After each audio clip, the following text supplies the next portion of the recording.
Esto es Cinesfera. Con todos ustedes, Nieves Guijarro Briones.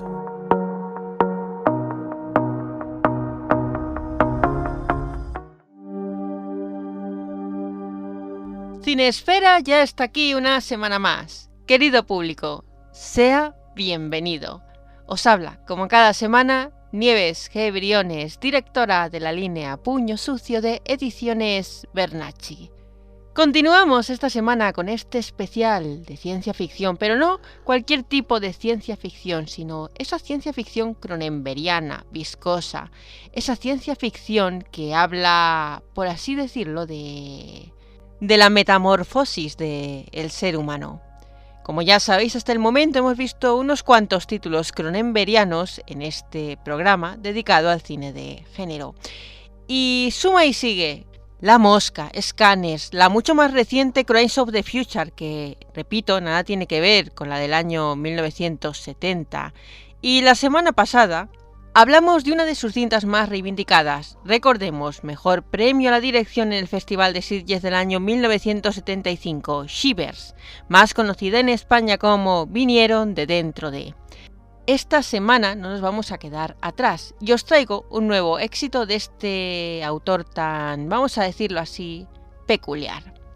Y es que esta cinta de la que vamos a hablar ha sido éxito de crítica y de público.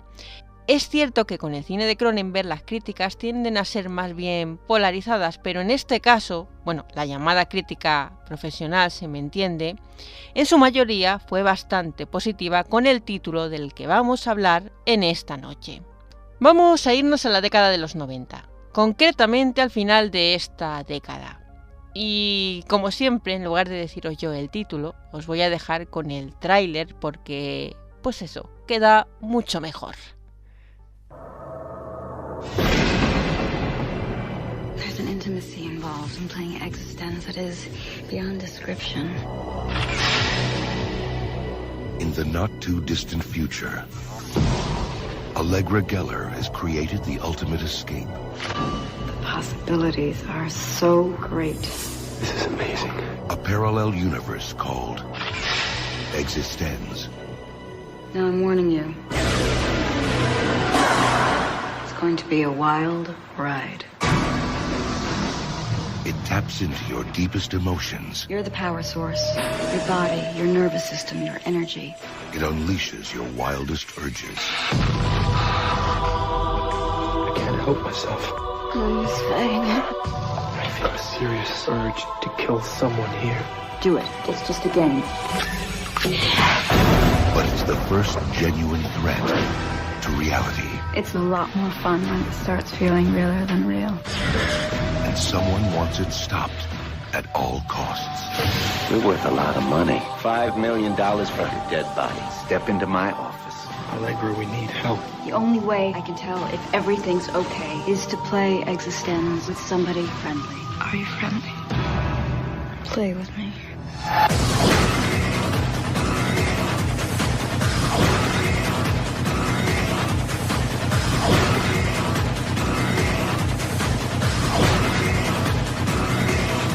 Something's wrong. Oh, God. What happened? Come back here with us. I think we're still inside the game.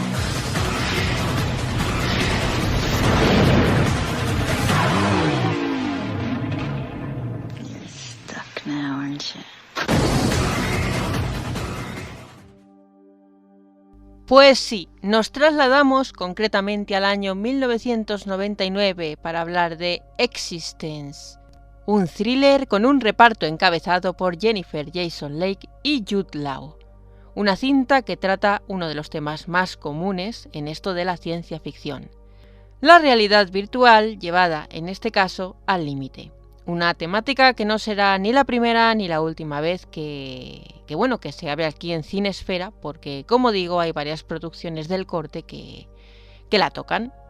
Y, por cierto, considerada también por la crítica una de las 11 mejores películas que tratan este tema de la realidad virtual. Y llegados a este punto, pues ya sabéis lo que toca. Como siempre, vamos a tener una primera parte en la que vamos a escuchar hablar del reparto de Existence. y del resto de nombres que además figuran en su ficha técnica, así que no nos vamos a demorar mucho. Pero antes de comenzar con esta primera parte, quisiera hacerlo enviando un saludo y un abrazo fortísimo para todos los oyentes que están disfrutando aquí ahora mismo en Radio Trovador de este programa cronenberiano de Cinesfera. Y por supuesto también un fortísimo abrazo a todos los oyentes de Glam Stereo que igualmente cada martes disfrutan de estos programas. Recordad, cada martes podéis escuchar Cinesfera a partir de las 8:30 horas en Ecuador de la mano de Glam Stereo. Un abrazo al equipo de Jim Daniels. Y ahora sí, por fin, vamos a comenzar con esta primerísima parte. Arranca la primera parte de Cinesfera. Cuéntanos, Nieves.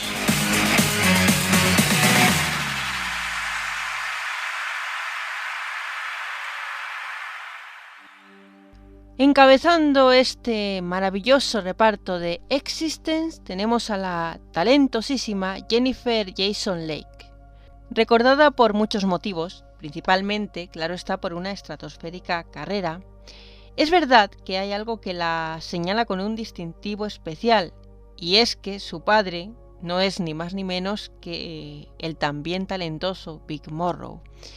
Y de la historia de Vic Morrow, aunque ha hecho muchísimas películas y muy reconocidas, se reconoce, por desgracia, su muerte en el año 1982 durante la filmación de un segmento de la antología cinematográfica de Twilight Zone. Segmento, recordemos que Vic Morrow murió decapitado durante el rodaje de este segmento de Twilight Zone, decapitado por una hélice. Segmento que, por cierto, como iba a decir, llevó a John Landis a sentarse en el banquillo. Por cierto, juicio en el que Landis salió absuelto. Jason Leigh lleva trabajando desde los 14 años y se la recuerda de títulos muy dispares. Por ejemplo, en el año 1985 la tuvimos en Los Señores del Acero del reputadísimo director Paul Verhoeven. Recordemos, por cierto, que de Verhoeven hemos hablado largo y tendido en Cinesfera porque tuvimos un especial de cine erótico al que he aludido en más de una ocasión y bueno, cómo no repasar títulos como Instinto Básico o la excelentísima Delicias Turcas. Si queréis escucharme hablar de Paul Verhoeven, ya sabéis que podéis buscar esos programas de corte erótico y bueno, ya de paso también pues os harán pasar, o eso creo yo, un buen rato. La hemos tenido también en Carretera al Infierno, año 1986, o unos añitos ya más tarde en Corazón de Medianoche, año 1989. No obstante, a partir de los años 90, esta actriz cambiaría radicalmente su carrera. Tendría papeles, por así decirlo, más marcados, de mayor importancia. Títulos como Hasta el límite, año 1991, o la conseguidísima Mujer blanca soltera busca del año 1992, en la que trabajaría junto a la también gran Bridget Fonda, terminarían por catapultarla a la fama. Después vendrían también nominaciones y premios a mansalva. Año 1995, ganadora a Mejor Actriz del New York Film Critics Circle. Año 2007, nominada por Margot and the Wedding. Año 2015, muchos años más tarde, como vemos, Mejor Actriz de Reparto por Anomalisa. Y su año más brillante, por no decir de los más brillantes, sin duda es el 2015, porque además de recibir un Independent Spirit a Mejor Actriz de Reparto por Anomalisa, recibió una nominación a los Oscars como Mejor Actriz de Reparto por Los Odiosos 8, una película que, por cierto, tengo que revisar porque en su momento, pues, no os voy a mentir, no la soporté muy bien, no me hizo mucha gracia.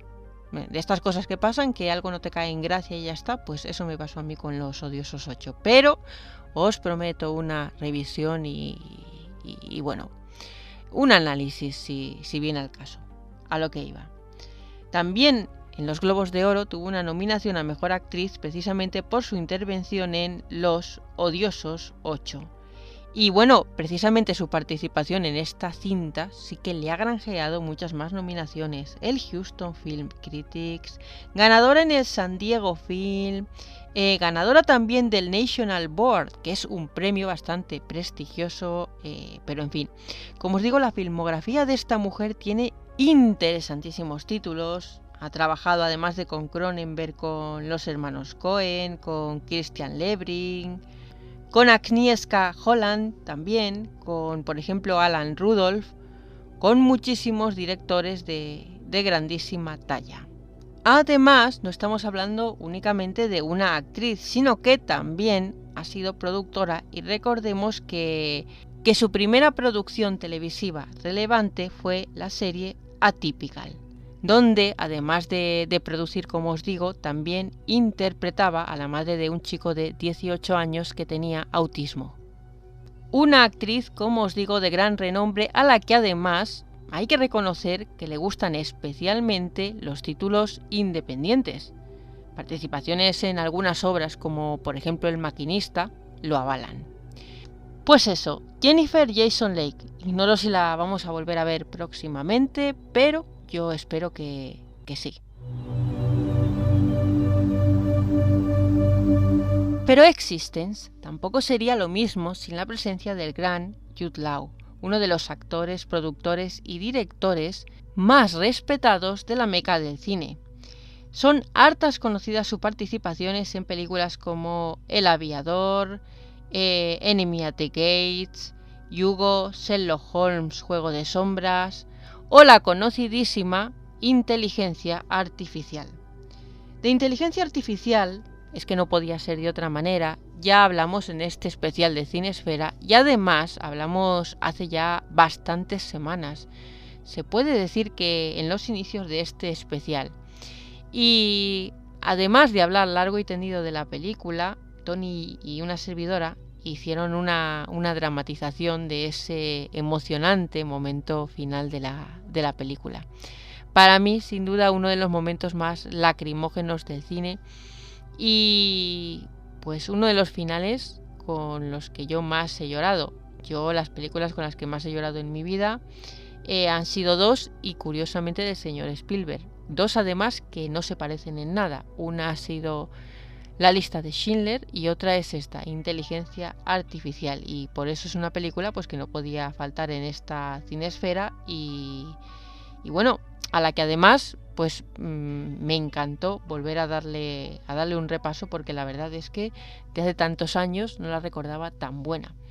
Pues como os digo, podéis buscar el programa dedicado a inteligencia artificial en el que hablo de este gran actor, productor, director, etcétera, etcétera, etcétera, en gran profundidad.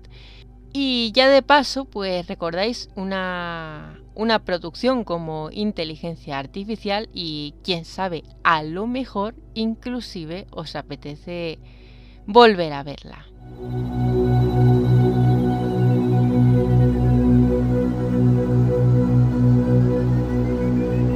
Nominado al premio Oscar como mejor actor y en 3 ocasiones además como mejor actor de reparto, Willem Dafoe es uno de los intérpretes, ahora sí que sí, más respetados de la industria cinematográfica.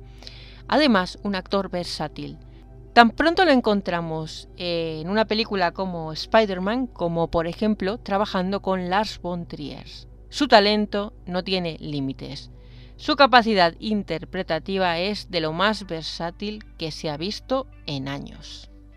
Le hemos visto en activo desde los años 80, aunque sus primeras interpretaciones no tienen la menor importancia, puesto que apareció en películas que sí son muy importantes, como La puerta del cielo o El ansia, años 80 y 83 respectivamente, pero hacía unos papeles, por así decirlo, como de extra. Pero posteriormente, cuando en 1984 apareció en Streets of Fire, comenzó a ascender lentamente. Ya en el año 1986, Platoon le daría brillo, pero sin duda alguna una cinta que también le dio brillo en el año 1988 fue La última tentación de Cristo. Yo he dicho, bueno, que le dio brillo aunque, seamos honestos, también le regaló controversia porque recordemos que es una película muy polémica, muy sujeta a escándalos, una cinta que además generó protestas en el momento de su estreno y que fue condenada por los sectores religiosos, se entiende, más radicales. Y bueno, ya si adelantamos en el tiempo, nos encontramos otros titulazos en los años 90, como además de esta Existence, las anteriores Victory, Basquiat o la ultra premiada El paciente inglés, que por cierto, a mi modo de ver, es una película preciosa. Entrando ya en el año 2000, le pudimos ver en American Psycho, en el papel del detective Donald Kimball. En ese mismo año es también muy importante Animal Factory y por supuesto un peliculón que yo siempre he dicho que es una pedazo de película, y las veces que tanto en el blog como aquí o como en otros podcasts he hablado sobre la famosa Nosferatu, pues he mencionado esta película que es La sombra del vampiro, en la que Defoe interpretó al actor Max Schreck, una figura de la época, por cierto, bastante enigmática, y un papel por el que fue nominado al mejor actor de reparto en los premios Oscar, quiero decir. Más adelante en el tiempo vendrían otros titulazos: 2001, Age of the Lord; 2002, la primera entrega de Spider-Man; 2003, The Reckoning; y ya entramos en el año 2004, The Clearing, Spider-Man 2, The Life Aquatic, El Aviador; 2005, Triple X, Manderley también es de este mismo año; 2006, American Dreams, Cuentos de Terramar, París, Je t'aime. Ya en el año 2007 filmaría la tercera parte de Spider-Man, y posteriormente le tendríamos en otras producciones igualmente interesantes como Anticristo en el año 2009, The Wild Bunch del año 2010, por cierto que no se me olvide destacar también del 2009 Daybreakers, y bueno, volvería a trabajar con Lars von Trier posteriormente en el año 2013 en Nymphomaniac. Otras producciones en las que hemos podido disfrutar de él han sido las de John Wick, y bueno, le hemos vuelto a ver a interpretar al villano de Spider-Man, al Duende Verde, en Spider-Man No Way Home del año 2021. Ganador, por cierto, de la Copa Volpi en el año 2018 a Mejor Actor por At Eternity's Gate. Y bueno, recordemos que unos años antes, bastantes años antes, en el año 2005, también recibió el premio Donostia a su carrera. Willem Dafoe, uno de los grandes a los que, pues eso, esperamos ver también un poquito más por aquí.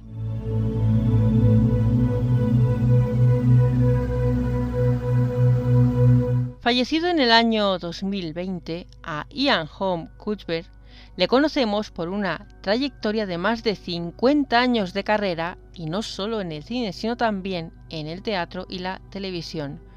Por cierto, fue nombrado Comendador de la Orden del Imperio Británico por la también desaparecida reina Isabel II. Si hablamos de los logros de este actor, tampoco nos quedamos cortos. Año 1982. Mejor actor de reparto por Carros de Fuego. También un clasicazo. Premios BAFTA 1995. Nominación a Mejor Actor de Reparto por La Locura del Rey Jorge. Año 1988. Mejor Actor de Televisión por Game, Set and Match. Ganador del Premio BAFTA a Mejor Actor de Reparto por Carros de Fuego. Y también ganador del Premio BAFTA a Mejor Actor de Reparto por su participación en The Boros Gum. En los premios del Sindicato de Actores tampoco sale mal parado. De hecho, fue ganador a Mejor Reparto por El Señor de los Anillos, El Retorno del Rey, y candidato por otra de estas cintas, La Comunidad del Anillo. Además, El Aviador le regaló otra candidatura a estos prestigiosos premios. Pero donde sí que fue un grandísimo ganador también fue en el Festival de Cannes por Carros de Fuego, en ese mismo año, en el año 81. Y también ha sido ganador en los premios Annie a mejor doblaje por la película simpaticísima Ratatouille. Y recordemos que también tiene un premio Laurence Olivier por su buen hacer en El Rey Lear.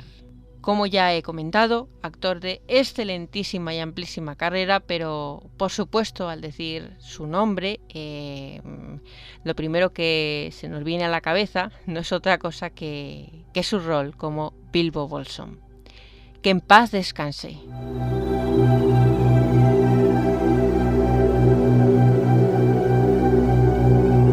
Aunque tiene una carrera cinematográfica reconocida y dilatada, a Christopher Eccleston se le recuerda principalmente por ser una de las reencarnaciones del Doctor Who para la serie de la BBC. Participó además en otra serie muy potente y muy conocida como es The Leftovers de HBO. Y por cierto, haberse convertido en una de las reencarnaciones de el Doctor Who, vamos a decirlo así, una de las reencarnaciones, le valió el premio al actor más popular de la televisión nacional. Le hemos podido ver en producciones de cierta importancia, sobre todo en los años 90, como en el 94 Shallow Grave, en el 96 en Jude, como Jude Fawley, en el 98 en una producción también bastante reconocida como Elizabeth, y bueno, a partir de los 2000 en otras películas más punteras como 60 segundos. En el 2001 una producción muy reconocida como es Los Otros de Alejandro Amenábar. El Circo Invisible en ese mismo año. 24 Hours Party People del año 2002. El Buscador del año 2007. Y si adelantamos un poquito en el tiempo, nos vamos al 2009 con G.I. Joe, The Rise of Cobra. Amelia en ese mismo año 2009, y más adelante en el tiempo le hemos podido ver en el 2013 en Thor y en 2015 en Legend. Su última participación así más o menos recordada ha sido en el año 2018. En cuanto a televisión, la verdad es que ha trabajado muchísimo más e inclusive todavía más en el campo de la radio como narrador. Ganador del premio Emmy por su interpretación en Accused. Nominado al BAFTA a Mejor Actor por su participación precisamente en Doctor Who. También se ha llevado alguna que otra alegría en los premios BAFTA por su participación en series como The Second Coming. Un actor muy querido, muy reputado y al que da gusto ver en esta Existence.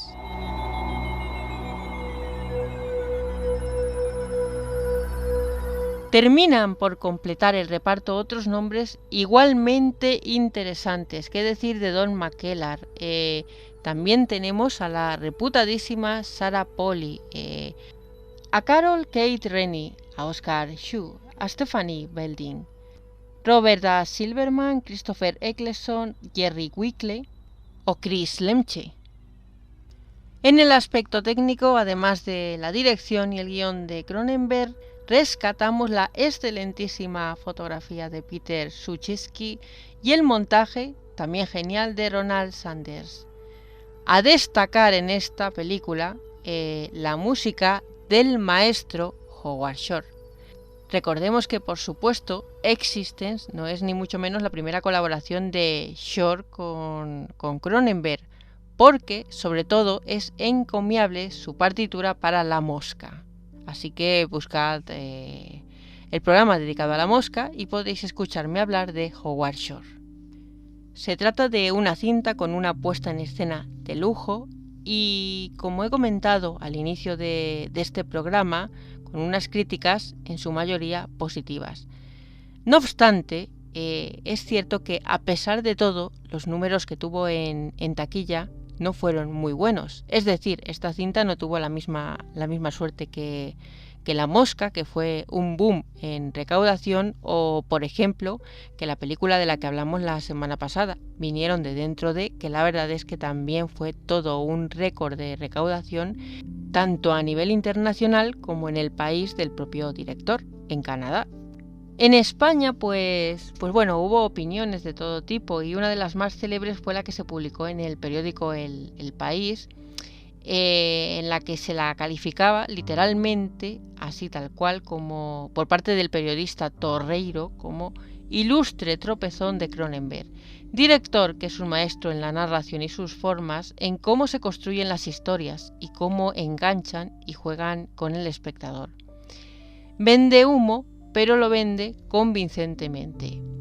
O sea, es decir, que la película no le ha convencido del todo, pero que dice que bueno, que tampoco llega a estar mal en cuanto a narrativa. Sin embargo, otras publicaciones como la revista Fotogramas la ponen por las nubes, y también en un país como Argentina fue una película pues que gustó bastante. Los críticos argentinos se volcaron con ella. Pero no adelantemos acontecimientos y me voy a guardar un poquito para la segunda parte. Momento en el que todos los seguidores de Cinesfera, ya sabéis, es cuando se va a hablar de la película propiamente dicha. Y esta va a ser concretamente una segunda parte especialmente productiva, porque estamos hablando de una película basada además en una novela y de un autor muy popular. Aquí lo dejo. Y mientras tanto, como siempre, ya sabéis cómo despido yo esta primera parte. Con buena música, como no podía ser de otra manera. Ya sabéis que en Cinesfera la música tiene un puesto especial, así que ya sabéis, es ahora o nunca. Id a hacer todo lo que tengáis que hacer, o por el contrario, si estáis descansando, pues eso, quedaos a disfrutar de la buena música. Pero, eso sí, no os vayáis porque estaremos aquí dentro de unos minutos. Así que os espero.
Estás escuchando Cinesfera con Nieves Guijarro. Pues este tema que acabamos de escuchar se titula Electrón y lo firma el proyecto Existence, un proyecto de origen francés que, como es lógico, evidentemente por su nombre, es un tributo a esta maravillosa cinta de Cronenberg. Y de esta manera, con este excelente sonido, es como por fin vamos a abordar este segundo cuarto.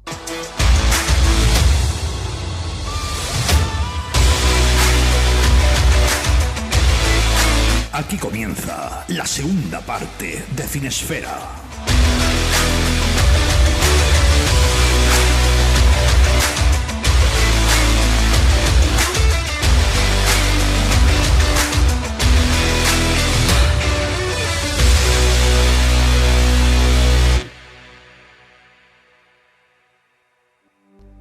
Y antes de comenzar a hablar de esta película en sí, tenemos que recordar que estamos hablando de la adaptación de una novela titulada Los tres estigmas de Palmer Eldritch y que viene firmada por el escritor Philip K. Dick. Y como ya es sabido, hablar de K. Dick no es solo hablar de originalidad y de calidad dentro de la ciencia ficción, sino de adaptaciones cinematográficas, porque bastantes trabajos suyos han sido adaptados a la gran y pequeña pantalla. Y en cuanto a adaptaciones, además hay muchísimas. Las más célebres, pues obviamente Blade Runner, filmada por Ridley Scott en el año 1982, basada en el libro Sueñan los androides con ovejas eléctricas del año 1968. Total Recall, también muy bien llevada por el gran Paul Verhoeven en el año 1990. En esta ocasión basada en un relato corto, titulado Podemos recordarlo por usted al por mayor. Más adelante tendríamos, por Christian Duguay en el año 1995, Screamers, basada también en el relato La segunda variedad del año 1953. Recordemos, por cierto, que de Total Recall hay varias adaptaciones, una de ellas en forma de serie televisiva, y para hablar de más adaptaciones célebres tenemos que navegar un poco en el tiempo e irnos, por ejemplo, al año 2015, cuando tuvimos Minority Report de Max Borenstein, una serie televisiva, por cierto, de Amblin. El relato en el que está basada es El informe de la minoría. Y luego tenemos también otra serie bastante conocida, que es un pedazo de serión, The Man in the High Castle, de ese mismo año, 2015, que por cierto fue coproducida por Amazon y está también basada en una novela del mismo título y del año 1962. Y uno de los últimos productos que yo he visto, de los que se han realizado, consta en el año 2017 y es Philip K. Dick's Electric Dreams, una serie de televisión, obviamente antología de ciencia ficción, que está basada en su universo y que puede encontrarse además en Amazon Prime Video por si no la habéis visto todavía. A mí la verdad es que me encantó. Además, fijaos que esta serie, como digo, es del año 2017 y yo la descubrí en plena pandemia y me pareció una serie excelente. Si no la conocéis, os la recomiendo. Y que no se me olvide tampoco mencionar Blade Runner 2049 de Denis Villeneuve, año 2017 también, que está basada, es una continuación de Blade Runner, igual basada en la novela Sueñan los androides con ovejas eléctricas. Huelga a decir que este prestigioso autor cuenta con numerosos premios y también numerosas galardones a interesantes premios literarios. Entre estos interesantes galardones cuentan el premio Hugo, el premio John W. Campbell y ya en el año 1985 también el premio Gigamesh por su novela La transmigración de Timothy Archer. Ha sido nominado al potentísimo premio Nebula, nominación que se ha dado en varias ocasiones además y también tiene varias nominaciones a los premios Hugo, además de una nominación al premio Prometheus por Radio Libre Albemuth. Sin duda, estamos ante uno de los autores más adaptados de nuestro tiempo. Los tres estigmas de Palmer Eldritch es una novela, por cierto, finalista de la edición del Premio Nebula del año 1965 en categoría de Mejor Novela. Se trata de un libro que explora la realidad, además de otras cuestiones trascendentales. Y hay que decir que esta Existence, dirigida por Cronenberg, es una adaptación bastante libre de la novela, aunque respeta el espíritu de fondo. El protagonismo de la divinidad y las cuestiones religiosas son otro eje principal en esta trama que, por cierto, no está tan presente en la cinta de Cronenberg. Una cinta, en mi opinión, muy bien llevada, pero quizá pues un poquito menos trascendental que en la obra original. Estamos hablando de una cinta que, a pesar de haber recibido una gran decepción en taquilla, pues la verdad es que su éxito comercial no fue muy llamativo que digamos, fue considerada como una obra maestra por parte de la crítica en su totalidad. Bueno, casi en su totalidad, porque siempre quedó alguna crítica negativa que consideró el guión un pelín engañoso. Y es que, a ver, sin malinterpretar, lo cierto es que la cinta sí que tiene algo de engañoso y ahora veremos por qué. La cinta nos lleva a un futuro en el que el principal entretenimiento de la humanidad son una suerte de vainas orgánicas y bastante carnosas, que funcionan a modo de videoconsolas. Estas extrañas vainas funcionan de una forma muy curiosa, pues están conectadas al espinazo de las personas, es decir, funcionan con una suerte de puerto que comunica con la espina dorsal. Este nuevo sistema de videojuegos o estas nuevas modalidades de videoconsolas son llevadas a cabo por varias empresas revolucionarias que compiten duramente entre sí. La protagonista de esta historia es Allegra Geller, una importantísima diseñadora de videojuegos magníficamente interpretada por Jennifer Jason Leigh. Todo comienza cuando Geller es víctima de un, vamos a decirlo así, complot. Y lo es durante la presentación de su último y más revolucionario videojuego, Existence. En el transcurso de dicha presentación es atacada por un hombre con un tipo de arma que es imposible que sea detectada por seguridad, pues es un arma de carácter orgánico. Este individuo dispara directamente a la diseñadora al grito de «¡Muerte a la diabólica Allegra Geller!». Y este es el verdadero pistoletazo de salida de esta historia. Dicho individuo será finalmente abatido por el equipo de seguridad, y precisamente será uno de esos guardias de seguridad, Ted Pickle, magníficamente interpretado por Jude Law, quien ayude a Allegra a escapar del lugar. Durante el trayecto, Allegra descubre algo preocupante. En el mismo momento del atentado, para salvarle la vida, le fue extraído el cordón umbilical de la espina dorsal, por tanto, su vaina quedó dañada. Y esta vaina contiene la única copia del juego Existence. Pero necesita verificar exactamente eso, que esa vaina puede estar dañada. Entonces no se le ocurre otra solución que pedirle cooperación a su compañero. Es decir, deben jugar ambos para comprobar si el sistema ha sufrido daños o no. Con una salvedad, y es que el personaje de Lau es un hombre que no disfruta en absoluto de estas, digamos, tecnologías y que ni siquiera tiene la intención de implantarse uno de estos, vamos a decirlo así, puertos de conexión. En ese mismo momento es cuando Geller tiene una idea. Se dirigen a una gasolinera y allí un hombre, interpretado por Willem Dafoe, es finalmente el encargado de instalarle ese puerto al compañero de Geller a pesar de sus reticencias. Pero los problemas de estos personajes no han hecho sino empezar. Y es que, por si acaso hubiera poca preocupación respecto al estado de la vaina, el hombre de la gasolinera instala un puerto fallido en la columna vertebral de Pickle, con lo cual la vaina finalmente queda dañada. Este personaje que encontramos en la gasolinera no es otra cosa que un cazarrecompensas que solo quiere cobrar por la cabeza de la diseñadora, por cierto, valorada en un precio altísimo. No obstante, el compañero de esta logra dispararle finalmente y acaba con su vida. Para protegerse, deciden esconderse en un lugar remoto en las montañas y allí reparan la vaina infectada. Por fin, ambos podrán probar el juego, pero la sensación para Pickle no es en absoluto positiva. Se da cuenta de que una vez dentro de esa, vamos a llamarlo así, fantasía, no es capaz de distinguir la realidad de la ficción. Es decir, Existence es un entretenimiento verdaderamente peligroso. Todo se complica mucho más cuando se encuentran con una suerte de vendedor de videojuegos dentro del propio juego que les incita a consumir una especie de cápsulas. Estas cápsulas les permiten a estos personajes ocultarse, es decir, tomar otra identidad y convertirse en trabajadores de una fábrica de esta especie de vainas que se usan a modo de videojuego. Todo esto desestabiliza profundamente a Pickle, que ya no sabe distinguir la realidad de la ficción.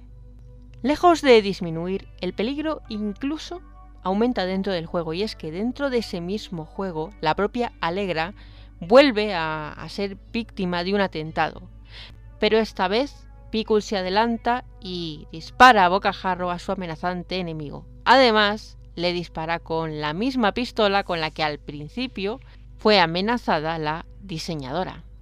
Se sabe además que esta suerte de atentado dentro del juego ha sido idea de la competencia, y es cuando deciden boicotear sus vainas. La verdad es que Cronenberg, seamos honestos, no nos lo pone muy fácil a la hora de entender esta historia de videojuegos, complots y pues eso, realidad virtual. La cosa se complica por momentos. Y tenemos a continuación un par de giros que como digo, bueno, para algunas personas, seguramente también para algunos de vosotros, pues pueden ser un tanto tramposos. Y ahora los voy a comentar, pero eso sí, no lo voy a hacer sin daros, como siempre, la consabida advertencia. Atención, navegante. Este es el último aviso. Estás entrando en la zona spoiler. En el primero de esos giros, y después de muchas vueltas argumentales, Pickle revela a Allegra que su única intención es matarla porque pertenece al grupo de los realistas. Obviamente, el objetivo de este grupo es acabar con esta creadora de realidad virtual. Pero finalmente, ella revela saberlo y termina asesinándolo. Podríamos pensar que la cinta termina en este mismo momento, pero nada más alejado de la realidad. Ahora nos llega un segundo giro muchísimo más tramposo, si cabe. Realmente, nada de lo que acabamos de ver es real. En realidad, Allegra Geller y su compañero son dos de las personas que pertenecen a uno de los grupos de actores que están jugando un nuevo juego de realidad virtual llamado Transcendence. Entre este grupo de testeadores se encuentra el verdadero diseñador del juego. Allegra le da las gracias por haberle dado el papel de diseñadora brillante en esta partida. Pero hay algo que incomoda al diseñador, y es la forma en la que empieza la partida. Ese grito, muerte a la diabólica Allegra Geller, y ese disparo. ¿Por qué el juego empieza con el asesinato de una brillante diseñadora de videojuegos? La respuesta no tarda en llegar. Esta pareja que en la partida de Transcendent interpretaban a Allegra y Pickle sacan dos armas, además ocultas en el lomo de su perro, y atacan por fin al diseñador. La obra nos deja un final abierto cuando uno de los jugadores les pregunta a ambos personajes, mientras le apuntan con sus armas, si siguen estando dentro del juego. Ambos se miran extrañados. Esta mirada de extrañeza pone fin a la historia. No me negaréis, como os he dicho anteriormente, que no se trata de un guión tramposo que además basa su efectismo en los giros continuos. Existence es una película que ha logrado colarse en los rankings de mejores cintas de ciencia ficción, junto con otros títulos igualmente muy conocidos como Matrix del año 1999.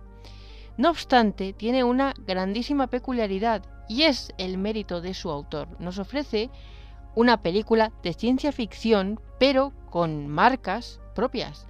Es decir, desde la obsesión del director por por todo lo, vamos a decirlo así, lo orgánico, porque Existence realmente nos muestra un futuro en el que prima lo orgánico, las vísceras, la infección, en general, la enfermedad que vemos en varias ocasiones a lo largo de esta película. Así, en líneas generales, a pesar de tratarse de una película extraña, lógico, como todas las de su autor, sí que es cierto que me parece entre las más accesibles que tiene. Y sin duda alguna, una de las más comerciales, junto con La Mosca. Aunque repito, y también lo he dicho aquí, La Mosca es una película que es cierto, es muy comercial, tiene auténticas estrellas en su reparto.